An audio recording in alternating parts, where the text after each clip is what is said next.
Welcome to the Audi RS5 Sportback.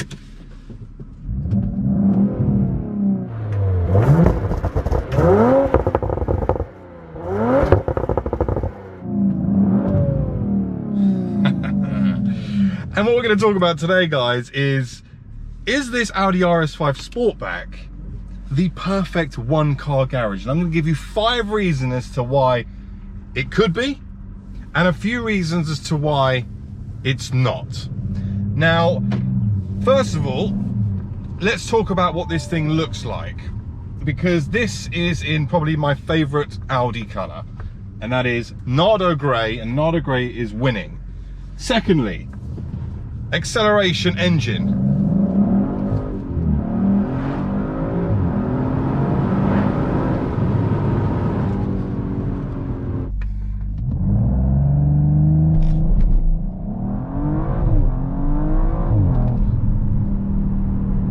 Now, that's a really good demonstration there, because I had to do a bit of counter correction. This car is a 2.9 litre V6 bi-turbo. We're running 450 PS in this car and 600 Newton meters of torque.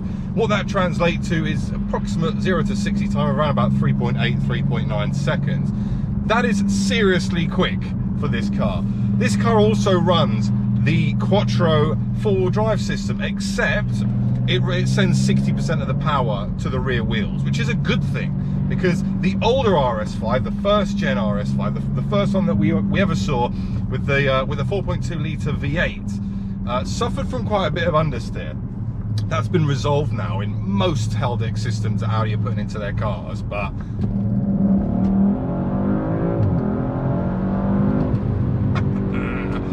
and as you guys can see, I'm seeing this a lot in the comment section recently. It's always raining when I'm filming. Well, welcome to the UK. But it is very greasy out there. The surface is so damp, and yet we're still putting pretty much every single one of those horsepower down with no drama, no wheel spin, no nothing. Just puts it down.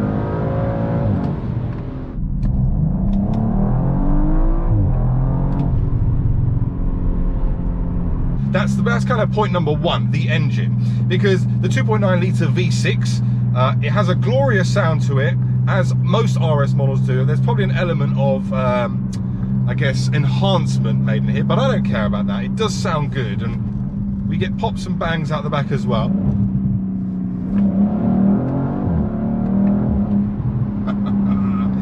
Oh, that's amazing. And just to kind of give you guys a little bit more perspective, a 0 to 60, we can slow right down for this. There's no one here.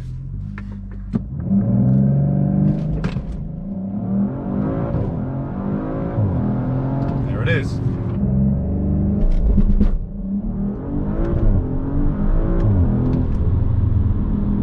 That's how quick this thing is. A little bit of wheel spin. What would you expect on wet surfaces? This has got Continental tyres on it. They're not Michelin PS4s or something like that. So I reckon if you had if you had better rubber on here, then you'd probably be able to grip even further. But so point 1, why this is the perfect one-car garage, is the engine and its performance. I don't think you need much more than what this car delivers. Point number 2, I think this car has the perfect balance between comfort and all-and-out mental mode. Now I'm in the mental mode now, of course, because that's how I like to start my videos and drive the car most of the times. However, I'm in sport, I've got all this exhaust noise at the moment, but what if I wanted to go into the comfort mode? What if I wanted to be civilized, you know, all that fun stuff? Well, I will go into get out of sport mode. I'm going to go into my comfort mode, because this does have the comfort, auto, dynamic and individual mode. And now, all of a sudden, we're very quiet in the cabin. The accelerator pedal has kind of come off of its high, and it's a lot more floppy, if you like, because you can apply less pressure and still not go that far. But comfort just increases in here. And I mean, look at this cabin. Look how beautiful this place is. I really like the RS5. I like it a lot. The suspension isn't as stiff, which, you know, it's a very nice feel.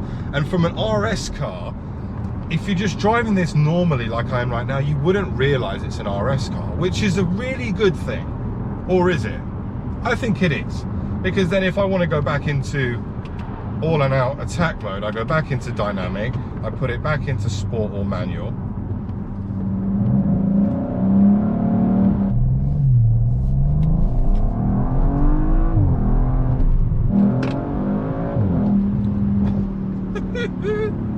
This thing is nuts. It's absolutely nuts. Reason number 3 is the practicality element of this car.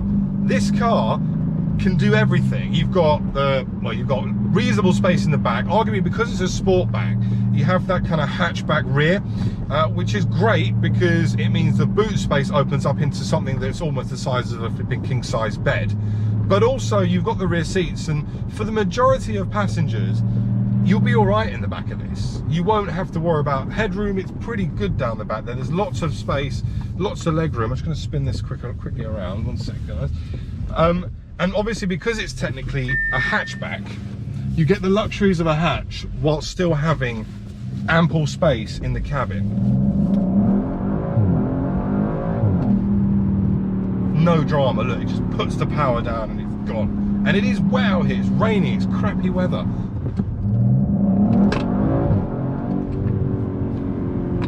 This is just so mental. Just pure grip from the Quattro four-wheel drive system. And I guess that leads me on to point number 4, is that anyone can drive this car. Literally anyone. What this car gives you is what I like to call a run out of talent fast forgiving limit. Now, when I mean that, I mean in a rear-wheel drive car, if I took something like, let's say a Giulia Quadrifoglio or a C63S, that's probably a good comparison for this car. C63S, it's so easy to run out of talent in that thing. And if you do run out of talent, well then you put it into a hedge or into a wall, or worse even still, somebody else. With this, like I said, anybody could drive this thing. You literally just punch the accelerator, it drops gears, and it just goes. And the beauty about that is that you have untold grip pretty much every day of the year. I mean, I'd argue that even when it's snowing, you probably still get good grip. It inspires that confidence when you really punch it around a corner, where in other cars you might think, oh, I'm waiting for that back to go around me, but it doesn't. It just plants it. And even with 60% rear bias through the Haldex system, it still is enough that if the back does start to slide a little bit, it's so forgiving.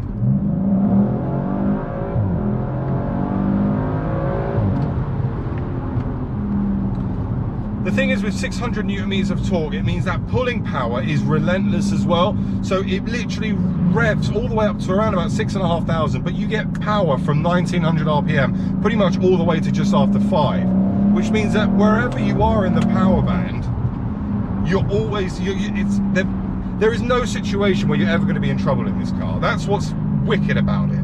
Now, the other element as well is we've got an 8-speed kind of ZF style gearbox, which means that from an economy perspective, Audi claim between 27 and 30, which isn't too bad for a car that does 0 to 60 in 3.8 seconds.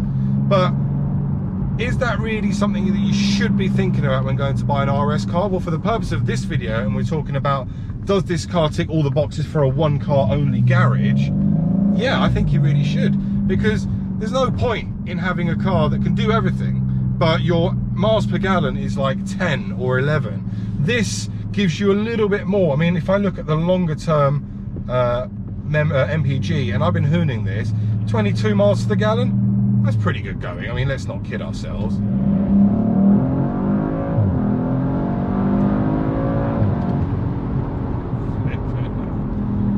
And it has a really nice tone to it. I really, really do like it. Now, if I go back into my comfort mode, shut everything down, go back into docile mode. This now becomes a beautiful Nardo grey Audi that people, if you don't really know the ins and outs, it will question if it really is that fast. And that's the beauty with it, is that it allows you to fly under the radar if you choose to. So when you're looking at a car that does everything, can you hear there's hardly no noise? No noise. I'm so comfy here. I'm now experiencing how comfortable this is. And in fact, the beauty with this as well is I've got I've got massage seats as well. So when you're talking about luxury, this car has it all. Now, the interior of this car isn't the new style interior. So this car is for sale. I think they start from around 68,000. And then once you start to spec options in, they probably get close to the 75, maybe even 80 grand. I'm not certain, I need to double check that.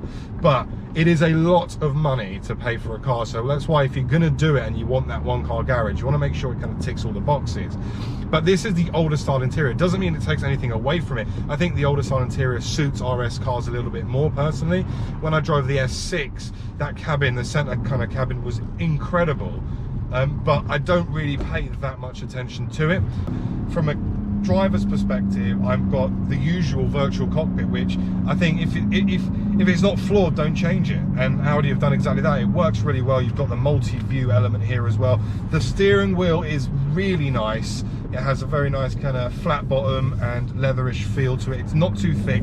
Now, what else? What is the reason why this may not be the perfect all-round car? There's an element of fun and drivability. Now, that's really important for me. Now, when you're thinking about buying a car, and again, maybe this doesn't apply to everyone, but it applies to me, and I'm sure it applies to a number of people who would consider buying something like an RS5, is you need a fun factor. And having such a brilliant four-wheel drive system, having such a car that is almost perfect, does it give you enough driver sensation and drivability to keep you on your toes and keep you wanting more? Now, I know in a lot of scenarios, this car will tick everything. But there will be some scenarios where you'll just want to be able to turn off the traction control, you know, have a little bit more drama, a little bit more excitement and experience. You know, as a driver, you want to feel that. You know, you want to be able to, oh, the back's going, I want to control that. Yes, this gives you a bit, but does it give you enough? And I think that's the thing that Audi, unfortunately, live and breathe by. Now, Audi have gone out and basically gone and said that they will never put something like the drift mode in something like this because they just don't believe in it. They believe that Audi customers are more than happy with what they get as a platform, and from that perspective, you know, why would they change it? And I can see their point. However, if you wanted to entice other people potentially into this line of car, you want to be able to give them as much, I guess, options as possible. I would love to be able to, something like the M5, where you can set it to four-wheel drive sport, or full rear-wheel drive. If you could go full rear-wheel drive in this car, then I think that these cars would just sell like hotcakes. I'm being brutally honest. It's honestly, and as an all-round car, it's still great, but that for me is what would be the one thing that would make this the perfect all-round car garage. Anyway, there you go. What do you think? I know this will be quite controversial for some. Some people might have completely different opinions. However, that's my thoughts. I'd love to hear your thoughts in the comments below. If you enjoyed the video, guys, please make sure to like, share, and subscribe. And I'll see you all very soon on the next one. Thanks for watching. Bye-bye.